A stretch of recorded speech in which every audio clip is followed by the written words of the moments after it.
자, 오늘 신명기 14장 우리 22절 한 절 좀 일단 보겠습니다. 22절에서 23절 두 절만 보겠습니다. 신명기 14장 22절에서 23절입니다.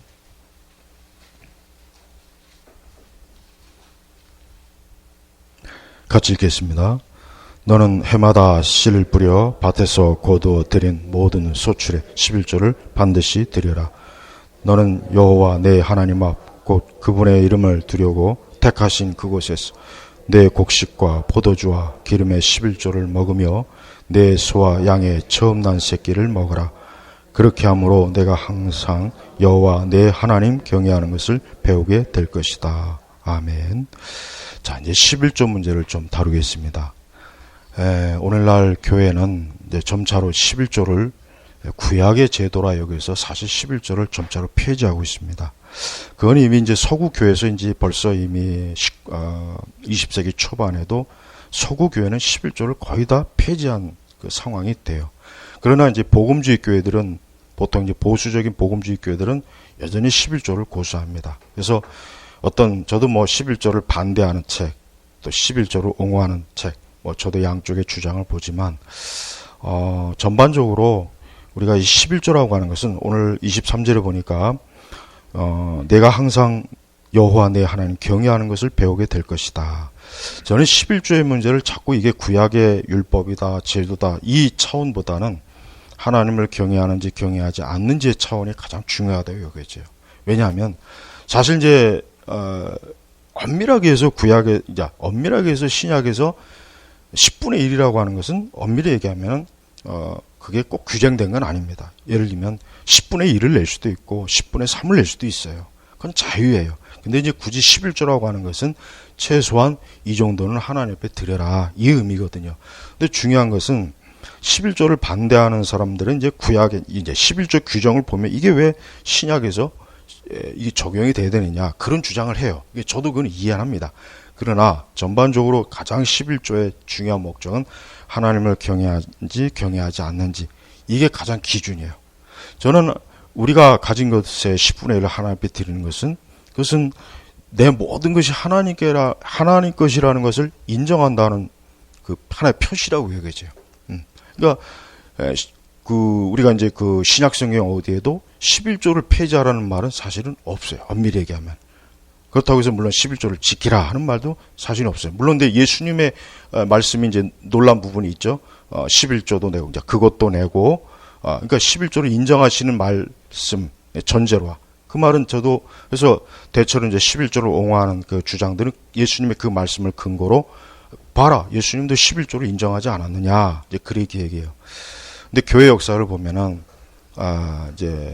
특히 이제 미국의 역사나 이런 복음주의 보수적 교회들 보면은 11조를 다 인정했고, 11조를 내므로 하나님의 축복, 하나님의 물질의 축복, 이런 것들을 많이 잘 가르쳤어요. 저도 역시 거기에 동의합니다. 우리가 11조를 내는 것과 안 내는 것의 가장 근본적인 동기가 뭐냐? 근본적인 가장 동기가 뭐냐? 전 이게 중요한 것 같아요. 왜 그러냐면 11조를 내기가 아까워하는 분위기가 많이 있어요. 굳이 뭐 10분의 1을 하나님 앞에 드려야 되냐? 내가 그냥 정성껏 하나님 앞에 드리면 되는 거지 꼭 10분의 1을 드려서 그걸 뭐 규정을 지켜야 되느냐, 이런 주장들을 많이 합니다. 물론 그럴 수 있어요. 어떤 사람은 나는 11조를 안 드리지만 내가 풍성하게 하나님 앞에 드린다, 이런 분도 있어요. 잘하는 겁니다. 그러나 대체로 우리가 헌금 생활의 기본을 할 때 11조를 가르치는 게 좋습니다. 그래서 아이들이나 우리 자신들이나 11조를 드림으로 하나님 앞에, 여기 말씀처럼 내가 항상 여호와 내 하나님 경외하는 것을 배우게 될 것이다. 사실 구약의 11조는 오늘날 우리가 말하는 지폐나 이게 아니죠. 곡식이죠. 자기가 1년에 얻은 수확의 곡식들, 그것들을 하나님 앞에 드리는 것이고, 또 양떼들이나 소떼나 그걸 얘기하는 것입니다. 그러니까 구약의 백성들은 이 11조를 드림으로 이제 레위 지파나 이런 가난한 자를 구제하고 사실 그랬어요. 근데 신약에서는 이제 그 11조가 상당히 교회 운영을 하는, 전반적인 운영을 하는데 굉장히 많은 비중을 차지해요. 그래서 저는 11조를 반대하는 이것은 상당히 이것은 잘못된 것이다라고 저는 여겨져요. 그리고 율법적 차원에서도 11조는 이미 율법이 형성되기 이전에 아브라함이 멜기세덱에게 11조를 냈어요. 그 멜기세덱은 누굽니까? 예수님이잖아요. 그러니까 우리가 자꾸 이제 구약의 율법이다 그래요. 그러면은 아브라함 때 아직 율법이 제정되지 않았어요. 그럼 아브라함은 율법이 제정되지 않았는데 왜 멜기세덱에게 11조를 왜 냈냐 이거예요. 그러니까 저는 그 근거가 가장 사실은 설득력이 있다고 여겨져요. 그래서 우리가 하나님 앞에 11조를 내는 것은 잘하는 것입니다. 좋은 것입니다. 물론 말라기서를 굳이 들먹이지 않아도 11조를 낸다고 해서 하나님께서 11조를 내는 거하고 안 내는 거하고 차이가 있겠습니까? 없겠습니까? 그리고 11조를 굳이 낼 필요가 있냐 하는 분들 보면은 나중에 헌금 생활이 다 흐지부지 돼요. 헌금 생활 흐지부지 되더라고요.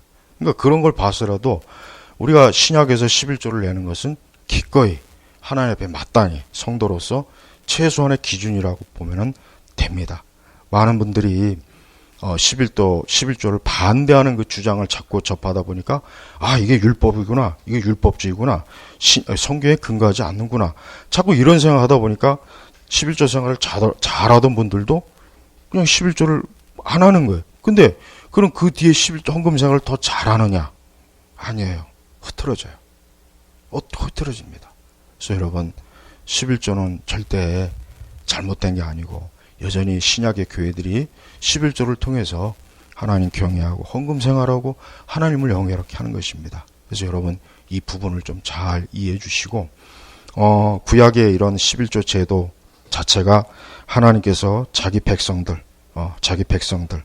특별히 27조 보면 이제 너는 내 성문 안에 있는 레위인을 저버리지 마라. 레위인은 목도 없고 너와 나는 유업도 없는 사람입니다. 그러니까 레위인들에겐 땅을 배분해 주지 않았잖아요. 그러니까 그들은 나머지 11지파가 11조를 내는 것으로 그들이 성전에서 일하는 그 일을 충당하도록 한 것이에요. 그러니까 11조 자체는 구약 제도 안에서 하나님의 백성을 해서 이 엄밀한 그 이스라엘 백성의 그 엄밀한 그 상황을 이해해야 이 11조라고 하는 것이 잘 이해가 될 수 있어요. 그렇지 않고 이걸 자꾸 율법이다 아니다 이 차원으로 본다면 신약에서 굳이 11조 할 이유가 뭐냐 이런 얘기가 사실은 나오는 거예요. 그래서 저는 우리 제나바 교육교회가 이 11조에 대해서만큼은 명확하게 전통적으로 하나님 앞에 드렸던 그 헌금을 하나님 앞에 드리는 것이지 이것이 율법 그러니까 예를 들면 이렇게 얘기하면 이거는 구약의 율법인데 신약에서 내면 안 돼. 그럼 그 죄일까요? 그럼 11조 내면 죄가 되겠네요? 아니잖아요. 아니 하나님께서 자기 자녀들이 헌금을 내는데 그걸 죄라고 규정하겠습니까? 그렇지 않습니다. 그러니까 저는 11조를 하나님 앞에 드리고 또 흔히 얘기해서 11조에 대한 간증이 많이 있죠. 근데 굳이 그런 간증의 차원이 아니더라도 하나님 앞에 드리는 것으로 하나님을 섬기는 저는 아까 얘기한 것처럼 내 하나님 경외하는 것을 배우는 것. 저는 이 차원으로 11조는 기꺼이 신약교회 성도들이 내야 된다고 드려야 된다고 저는 결론을 짓습니다.